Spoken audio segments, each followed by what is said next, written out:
Então, abra aí Lamentações de Jeremias, capítulo 5, versículo 1. Lamentações é um livro escrito pelo profeta Jeremias, também conhecido por profeta chorão. Era um profeta que lamentava muito. E aí você pensa, então esse cara vivia pecando. Não, lamentar não é pecado, murmurar é pecado. Vou repetir: lamentar não é pecado, murmurar é pecado. Qual a diferença de murmurar e de lamentar, pastor? Quando você lamenta, você fala para Deus da dor do seu coração e do que você está vivendo, e não tem pecado nenhum aqui. Quando você murmura, você fala para Deus que as coisas não estão como deveria ser, dizendo que no lugar de Deus você faria melhor. A palavra murmurar no original significa: no seu lugar eu fazia melhor. Então quem é um murmurador? É aquele que diz: está tudo errado, eu faria diferente. Então você é um murmurador. Agora, se você está dizendo: está doendo, você não é um murmurador, você é um lamentador. E lamento não é pecado. Lamentar para Deus não é pecado. Chorar para Deus não é pecado. Então o livro de Lamentações começa assim, capítulo 5, versículo 1. Lembra-te, Senhor, do que nos tem sucedido. Considera e olha para a nossa desgraça. A nossa herança passou para estranhos e as nossas casas a forasteiros. Órfãos somos, sem pai. Nossas mães são como viúvas. Tá bom, até aqui. Então Jeremias está lamentando. Jeremias está diante de Deus, e diante de Deus ele fala: Senhor, olha a desgraça da nossa vida. Eu não sei o tom de voz que Jeremias estava usando, mas talvez no momento de indignação, de perguntar para Deus, de colocar diante de Deus a sua verdade do coração, talvez ele expressou com ímpeto: Senhor, olha aqui, olha o que está acontecendo, olha a nossa dor. Nós somos uma desgraça na nossa casa. As nossas casas foram levadas como a forasteiros, a nossa herança carregada longe de nós, e nós somos como filhos sem pai, nossas mães como viúvas. E ele está colocando a condição de filhos sem pais como um lamento. Ele está dizendo: é triste não ter pai. Assim como assaltar a casa é ruim, assim como forasteiros roubarem nossas coisas é ruim, não ter pai é ruim, nossa mãe sem pai é ruim. Então Jeremias está abrindo o coração e lamentando. Ele está dizendo: não é bom, não é bom, ficar sem pai não é bom, não ter um pai presente não é bom, não ter o nome do pai na certidão de nascimento não é bom. Quando eu sou perguntado na escola o nome do meu pai, eu não sei, e desde pequeno eu cresci assim. Isso não é bom, Senhor. Ele não está dizendo: Deus, o Senhor não fez nada. Ele está dizendo: é bom, Senhor. Dói. Dói. E a orfandade é uma das maiores dores do ser humano e do Brasil. A orfandade. Mais de 50 milhões de brasileiros não têm o nome do pai na sua identidade. Pastor, 50 milhões é um quarto do Brasil não tem o nome do pai na certidão de nascimento ou na identidade. Talvez alguém aqui se identifique, se enquadre. E isso vai gerando uma lacuna, porque quem não tem pai naturalmente vai sofrer alguns espaços no seu coração, vai abrir um espaço, porque o pai tem um chamado de ocupar um espaço, e quando esse espaço não é ocupado, outro ocupa. Quando esse espaço não é ocupado, outra coisa ocupa. Hoje na ministração da manhã eu recebi um comentário lá no YouTube para mim, chegou para mim e falou assim: pastor, eu não tive pai, e eu acabei caindo no alcoolismo, eu me tornei um morador de rua. E esse homem não está dizendo que a culpa foi do pai, na verdade a culpa foi da orfandade. Ele não está culpando o pai por isso, ele está dizendo: eu não tive um pai, foi a ausência. E a orfandade vai abrindo esses buracos que eram para ser ocupados, não não por demônios, não por vícios. É para ser ocupado por um homem, por um pai. Isso é tão forte na Bíblia, que Deus se preocupa tanto com isso. E eu vou dar pelo menos alguns textos bíblicos, só para você ficar tranquilo, como a Bíblia se preocupa com isso. Jesus está com seus discípulos, e ele reúne os seus discípulos e fala assim: ei, eu vou para o Pai, eu estou indo, tá bom?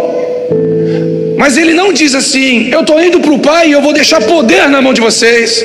Não, ele fala em João capítulo 14: eu estou indo para o Pai e eu vou deixar dinheiro na conta de vocês. Eu estou indo para o Pai e eu vou deixar unção na vida de vocês. Ele fala: eu estou indo para o Pai e não vos deixarei órfãos. Por que Jesus se preocupa em ir e não deixar eles órfãos? Não, Pai, deixa dinheiro. Jesus, deixa unção. Não, vocês não precisam disso. Vocês precisam de paternidade. Jesus está dizendo: eu vou, mas você não precisa de dinheiro, de unção, você precisa de paternidade. Porque quem tem um pai, a unção e dinheiro vai completar aquilo que já está completo. Vai vir a mais daquilo que o Senhor já deu. Jesus se preocupa e ele diz: eu vou deixar vocês com o coração cheio de paternidade. O Espírito Santo vai vir.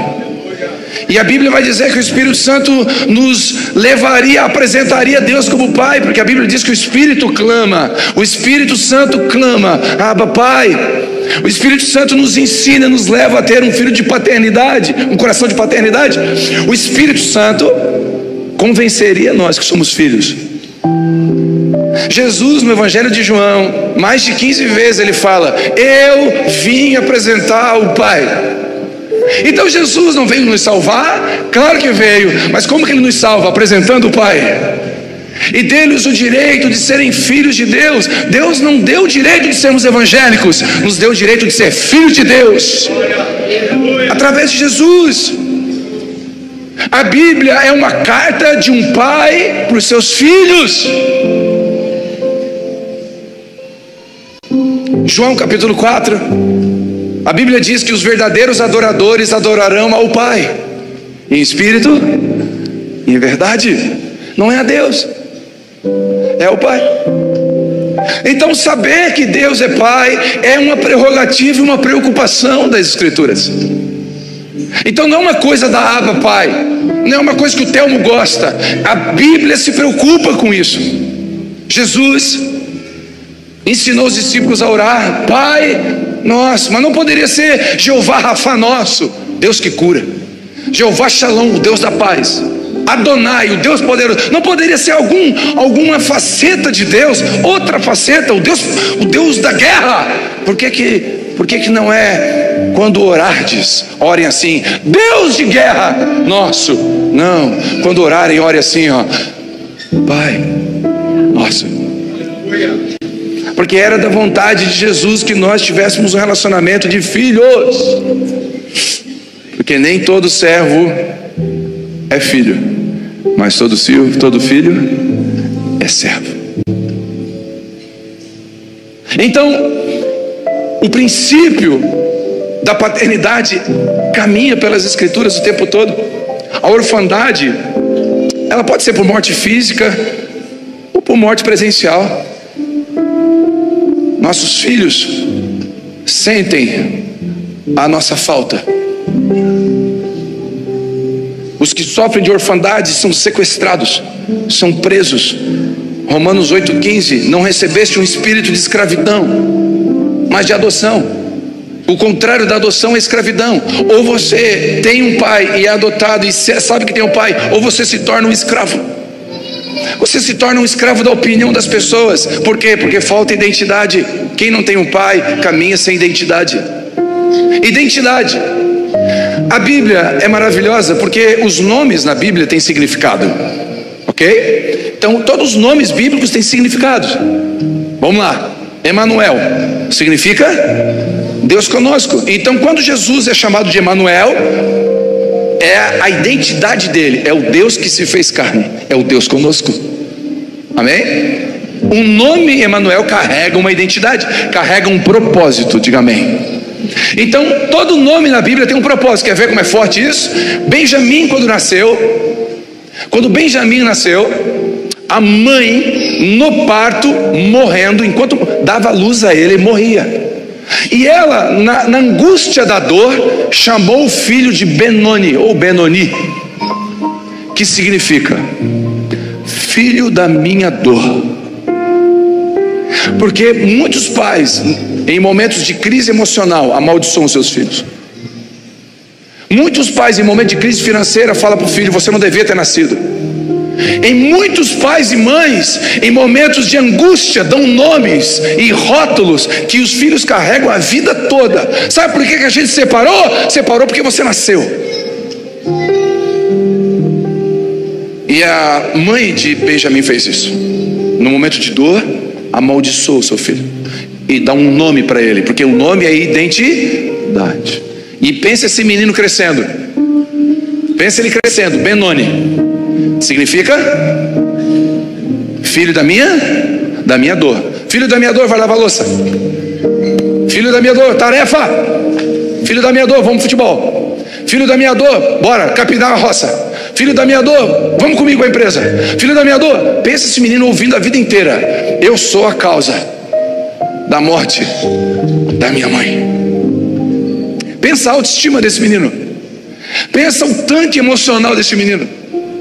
Pensa a capacidade dele fazer uma faculdade, de ele achar que ele tem estima, que ele é amado. Aí o pai descobriu que a mãe deu esse nome. Aí o pai chega e fala assim: que nome foi dado para o menino? Benoni, que é filho da dor da sua esposa, ela morreu. Tá bom, me dá aqui o menino. Ele pega o menino, levanta e diz: não, o nome dele é Benjamim, filho da minha força. Agora esse menino não cresce mais com aquele nome, ele cresce com outro nome. Filho da minha força, vai lavar a louça. Filho da minha força, vamos fazer a tarefa. Filho da minha força, bora para casa, lava os pés. Filho da minha força, bora para o retiro. Filho da minha força, porque agora ele tem outra identidade. E alguém vai dizer: você não vale nada. Eu tenho muito valor, eu sou o filho da força do meu pai, porque ele recebeu um diagnóstico e uma identidade no nome que o pai deu para ele. A palavra Elias, o nome Elias, significa só Jeová é Deus. Repete comigo: só Jeová é Deus. Aí Elias nasce e o pai dá o nome de Elias, só Jeová é Deus. Aí ele cresce, só Jeová é Deus, vai lavar a louça. Por que manda lavar a louça direto?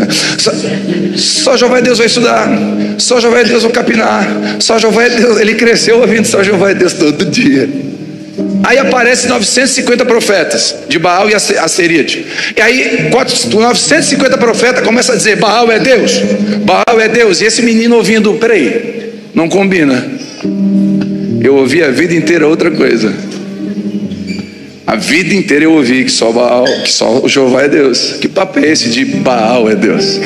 Aí um menino, um homem sozinho, com uma identidade em Deus, se levanta contra 950. Porque ele ouviu a vida inteira: só Jeová é Deus. E se eu e você colocar no coração dos nossos filhos as verdades que Deus tem sobre eles, o mundo, os blogueiros, a internet pode vir dizer qualquer coisa que Baal é Deus. Eles ouviram a vida inteira que Jeová é Deus. Eles vão crescer e dizer: não, é mentira, Jeová é Deus. Porque eu ouvi do meu pai, eu tenho uma identidade.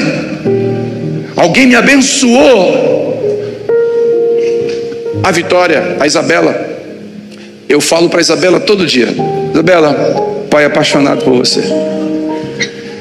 Aí eu falo assim: Isabela, eu vou te falar uma coisa agora que agora tu vai ficar assustada. Ela assim: pai, tu é apaixonado por mim, né?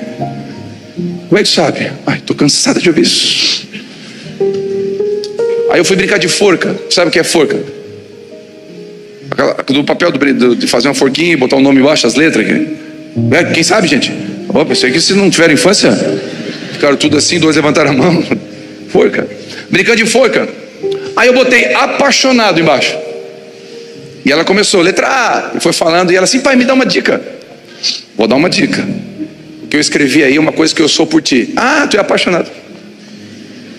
Resolvida. A hora que um menino com um feixe de mola quebrado, pá. Daí, gatinha, eu estou apaixonado por você. Ela vai dizer, e daí? Meu pai, ó, mas...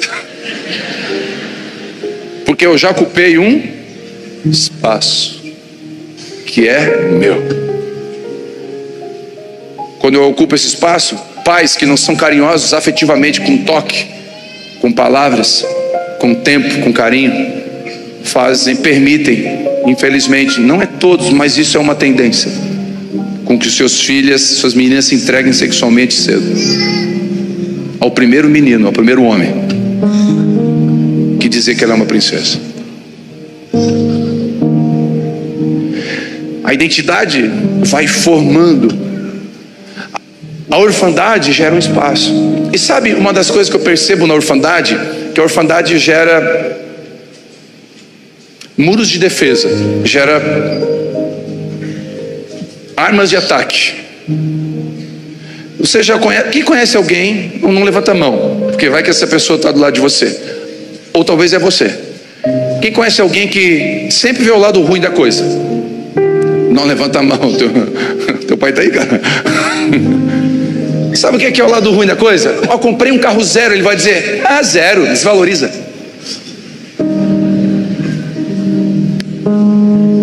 Eu comprei um usado. Mas o usado não vem garantia.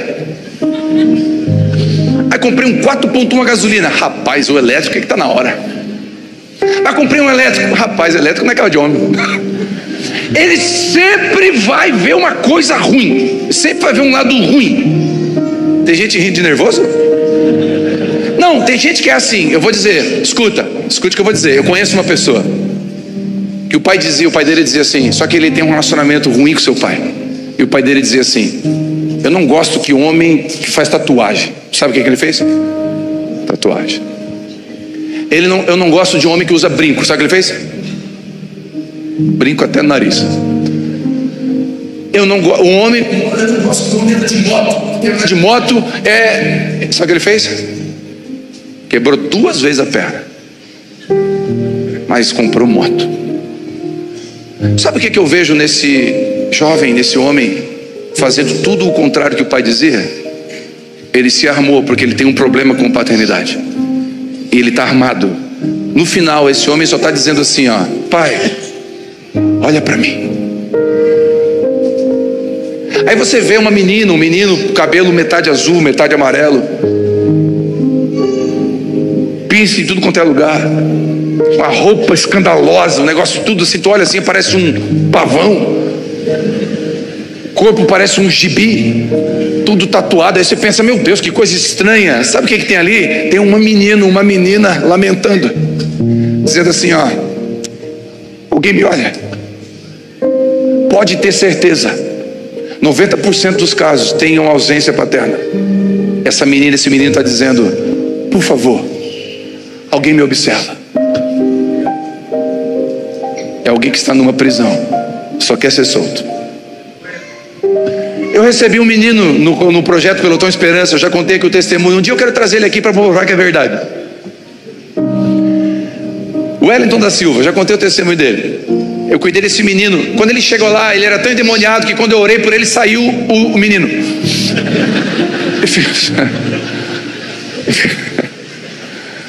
Ficou o demônio dizendo obrigado. Não aguento mais. O Wellington, com 9 anos de idade, batia em menino de 14. Ele era desse tamanho, tinha 1,20 m. Ele era um toquinho, mas brabo. Uma semana de projeto, um projeto que eu cuidava social lá no quartel. E esse menino chegou, eu já estava 8 anos no projeto, foi o menino mais difícil que chegou. E olha que os meninos lá eram menino difícil. O Wellington. Eu disciplinei ele. Botei ele em disciplina, tirei coisas, fui fazendo tudo que eu podia assim para deixar ele, exortando ele, corrigindo ele, tudo que eu podia, tudo está no meu alcance. Puxei na orelha, tudo que eu podia, no meu limite. Não deu. Um dia ele estava sentado vendo os amiguinhos jogar bolinha de gude. Quem sabe o que é bolinha de gude? Infância, né? Infância é outra coisa, né? Quem não sabe, levanta a mão que é bolinha de gude. Os teens, sabe? Aí um dia eu estava, meu Deus, que mulher linda. Me desconcentrou. Não passa assim, desconcentra. Aí eu estava sentado um dia e o Wellington sentado ali, e eu sentei do lado dele, botei a mão no ombro dele assim por trás. Quando eu botei a mão no ombro dele, ele: tira a mão de mim, tu não é minha nega. Não, bem assim, eu falei: Wellington, eu só botei a mão e diga: tira a mão de mim. 9 anos, 1,20 m, tira a mão de mim. E fez assim com a mão assim, ó, assim: vem que eu te quebro. Não, o menino era fera não. Aí o que eu faço? Disciplinei. Aí eu peguei, eu tinha bolinha de gude no bolso, bolinha do Paraguai, aquela coloridinha, e tinha umas leiteiras. Meu Deus. Leiteira. Agora desbloqueou. Agora é maravilhoso. Aí peguei, meti no bolso e pá, dei as bolinhas de gude pra ele. Ele: que bonito isso aqui. Não, Wellington, é presente pra ti. Pra mim. Por quê? Não, quero te presentear. Ele pegou as bolinhas e começou: nossa, essa aqui. E quando ele olhava as bolinhas, eu botei a mão de novo e comecei a mexer na orelha dele assim, ó. Ele não percebeu. Quando ele percebeu, ele estava no meu colo, deitou no meu colo, botou a cabeça no meu peito. E a partir daquele dia o Wellington foi outro menino. Para vocês terem uma noção, no final do ano tinha o prêmio de melhor aluno. De 30 ele foi o melhor aluno. Aí eu fui visitar a casa do Wellington naquela semana. E eu falando com a mãe do Wellington, eu descobri que o Wellington apanhava de fio do pai bêbado todo dia. Então corrigi o Wellington, mas carinho o Wellington não tinha. E um cafuné ganhou o Wellington. O Wellington foi o melhor aluno daquele ano. E era o último ano que eu estava em Criciúma antes de ir para Belo Horizonte pelo exército. E eu estava indo embora do quartel aqui, do projeto. E aí eu estava fazendo a parte, né, de orador da cerimônia. O prefeito de Criciúma estava lá, com uma bicicleta na mão, que era o prêmio para o melhor aluno. Uma bicicleta, meu irmão. Freio no pé. Outro nível. E a bicicleta novinha, com um laço. E o prefeito aqui, ó, para dar a bicicleta para o Wellington. E eu queria chamar agora o Wellington da Silva. O Wellington levanta, passa do lado da bicicleta, vem até em mim, me abraça e fala: pai, não vai embora.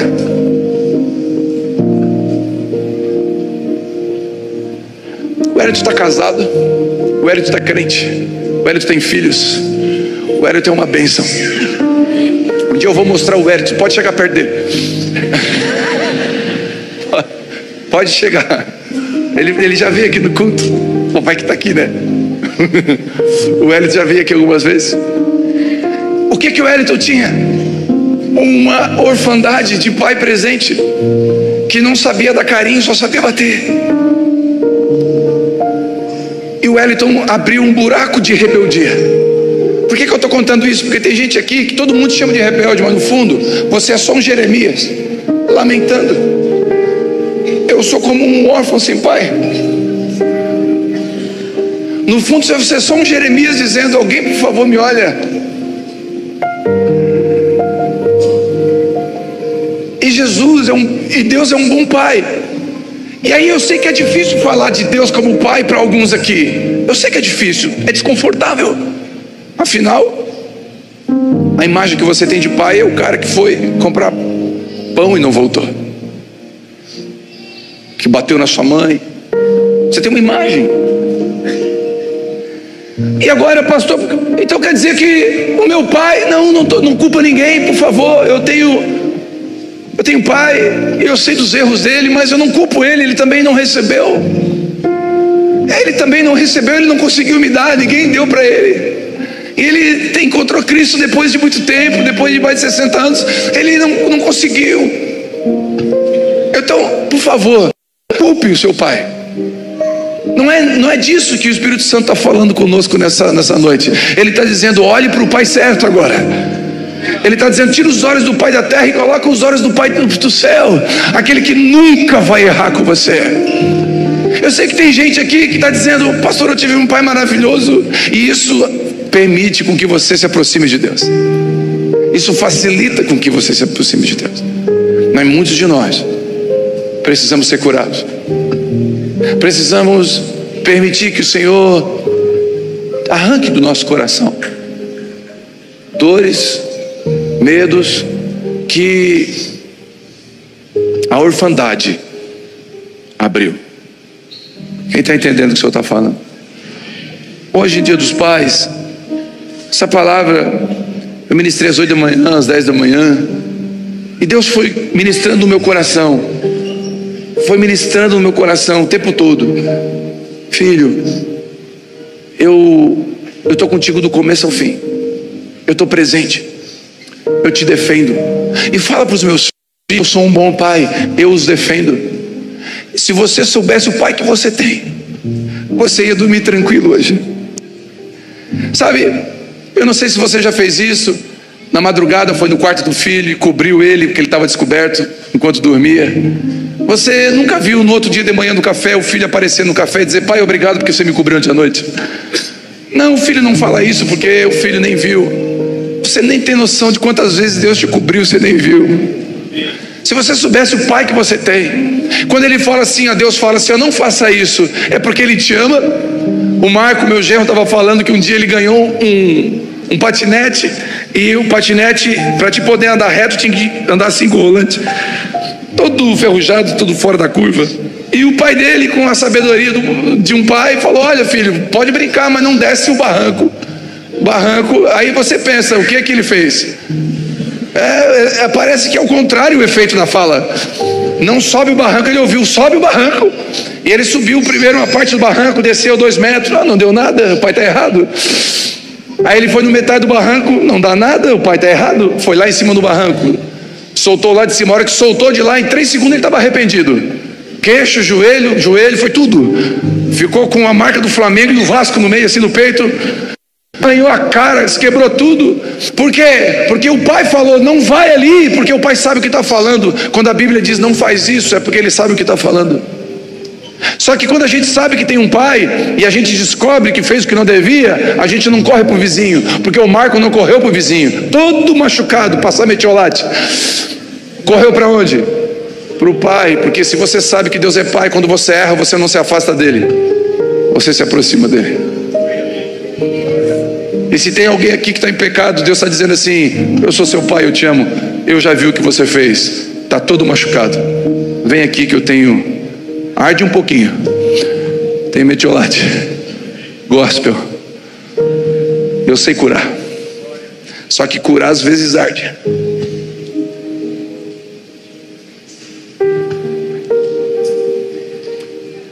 Quando eu entendo quem é o meu pai, que ele está comigo do começo ao fim, ele me protege. Quando Jesus está na cruz, preste atenção nisso, Jesus está onde? Ele está morrendo, ele está lamentando na cruz.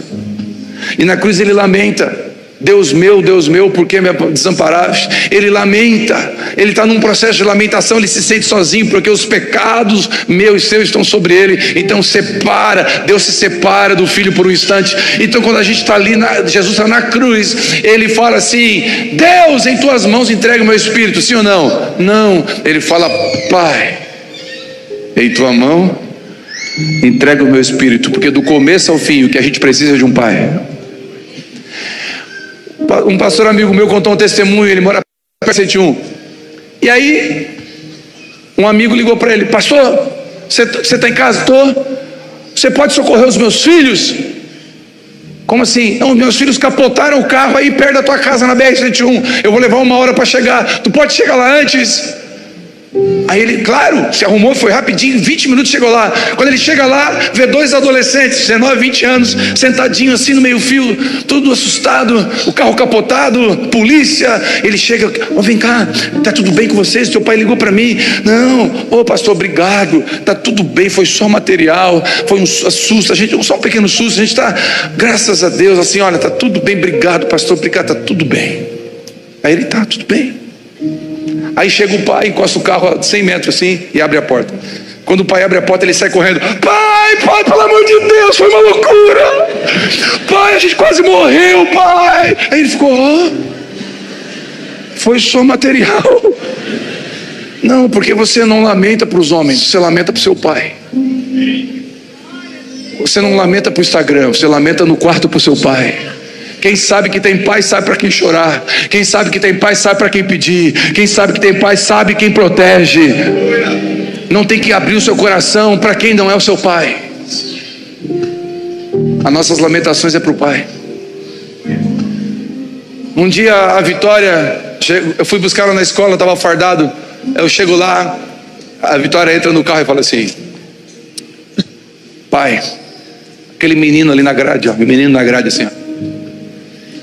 Aquele menino na grade da escola me chamou de feiticeira. Aí eu falei: filha, ele não sabe nada, filha. O que o pai disse para ti que tu é uma princesa? Não, pai, eu sei que eu sou uma princesa, mas ele me chamou de feiticeira. E nisso eu já arranquei o carro e fui saído. Pai, o senhor vai embora? Filha, vamos para casa, não precisa, o que eu vou fazer? Não, pai, eu falei para ele, pai, que eu ia te contar e tu ia me defender. Na hora que ela falou isso, me deu uma raiva. Eu voltei o carro. Não, voltei o carro. Sabe aquela hora que a gente não está bem? A partir de agora tudo é perigoso. Eu voltei lá, baixei o vidro do carro, o menino na grade assim, eu falei: você! Ele... Abriu o vidro de trás. Minha filha, você chamou ela de feiticeira, pede perdão para ela. Perdão. Ela assim: está perdoado. E subiu o vidro. Na hora que eu fui indo, ela me abraçou por trás. Ela ficou abraçada comigo até chegar em casa. Não tem a ver com falar com um amiguinho que falou mal. Tem a ver com senso de defesa. Alguém vai me defender.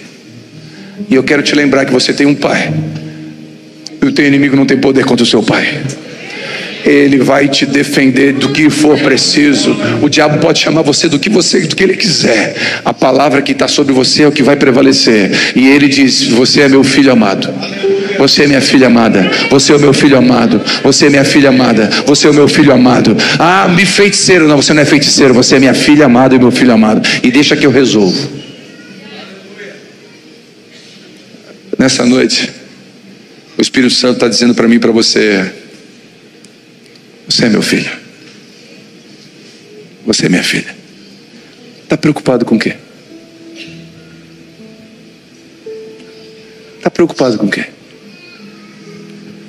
E quando a gente faz pequenas coisas para Deus, Deus responde. Não tem como falar de paternidade, não lembrar das minhas filhas. Eu lembro de uma vez que eu estava com um sapato furado, uma época com as vacas mirradas, magras. O sapato estava furado e eu não tinha muito recurso para trocar. O furinho pequenininho, o que a gente faz? Papelão. Bota um jornalzinho, papelão e resolve. E aí ela viu o meu sapato furado e eu estava dando um dinheirinho para a Vitória. Dinheirinho, ó, R$5 por mês, uma coisinha. E ela tinha um cofrinho. E ela chegou para a Vivi e falou assim: mãe, o sapato do pai está furado, né? Tá, filho. Vamos lá comprar um sapato com o meu dinheirinho? Ô, meu irmão, quando ela chega lá em casa com o sapato na mão, o melhor sapato da loja, e eu descobri que ela comprou com o dinheirinho que eu dei para ela. Se ela pedisse a lua, eu laçava e trazia. Não tem coisa que ela pedisse para mim que eu não dava, porque não tem coisa que o teu pai não pode te dar. Mas ele espera você se entregar para ele primeiro, entregar o seu coração para ele como filho, amá-lo. Deus não tem filhos preferidos. Pastor, peraí, isso é heresia. Deus não tem filhos preferidos. Deus tem filhos que preferem Ele. Eu tenho certeza que os pais vão concordar comigo. Pai sincero, porque pai que quer fazer média não vai concordar. Pai sincero vai concordar comigo. Tem um filho que tem mais de você. Que virou tenso, ficou um climão, hein? Ficou um climão agora. Tem filho que tem mais de você. Tem filho que tem mais tempo de você, que tem mais dinheiro de você. Tem filho, não quero causar confusão, mas tem. E não tem fazer média que não tem. Não é que você ama mais, ele tem mais de você. Por quê? Ele ama mais você. Ele está mais perto de você. Ele entende mais você. Ele obedece mais você. E quem obedece mais, está mais perto e ama mais, vai ter mais. É mentira o que eu estou falando? Eu sei que ficou tenso agora, porque daí os filhos estão aqui ouvindo: ah, pai, então quer dizer que é? Então tu sempre diz que não, mas então é. Sabe por que é? Porque Deus também não tem filho preferido, mas tem filhos que preferem mais Ele, que aceitam a paternidade dele, que confia mais nele. Quer ver? A Isabela, ela não está aqui, né?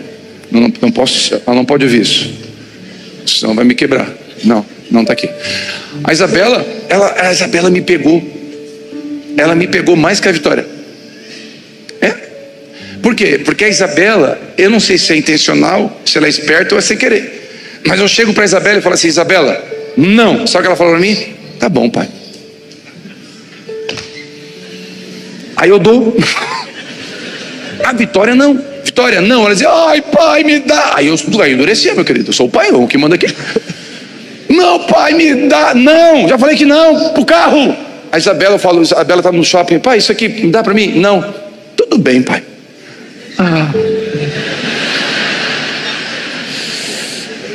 É verdade ou não é verdade? É verdade. Se a gente trata assim os nossos filhos, imagina quando Deus falar para você não e você diz: tudo bem, pai, o Senhor sabe o que é melhor para mim. Tu acha que Deus tem dificuldade de te abençoar? O problema é que a gente é birrento. A gente não sabe o pai que tem. Vou repetir: a gente não sabe o pai que tem. Deus, eu te abençoo para que essa noite você tenha uma revelação de quem é o seu pai. Eu não posso trazer essa revelação, mas o Espírito Santo pode. De quem é esse pai? Esse pai, não recebemos um espírito de escravidão, mas um espírito de liberdade. Nessa noite, que eu e você possamos aceitar essa adoção e confessar nossas prisões, nossos lamentos. Eis, é uma boa noite para você lamentar. Pastor, mas por quê? Porque o pai está em casa e você pode chorar para ele. O pastor que veio te visitar, não chora para ele não, está tudo bem, foi só dando os materiais. Mas quando o pai chega, não tem problema não. E dizer que está tudo ruim e que a dor está insuportável, não faz cara de crente para ele não, faz cara de filho. A gente é bem estranho. Os evangélicos têm umas coisas que só os evangélicos têm, a Bíblia não. A gente tem umas coisas, a gente faz campanha de 7 semanas para ganhar alguma coisa. Não dá para entender. Sabe por que a gente faz campanha? Porque a gente não sabe o Deus que a gente tem. Sim ou não?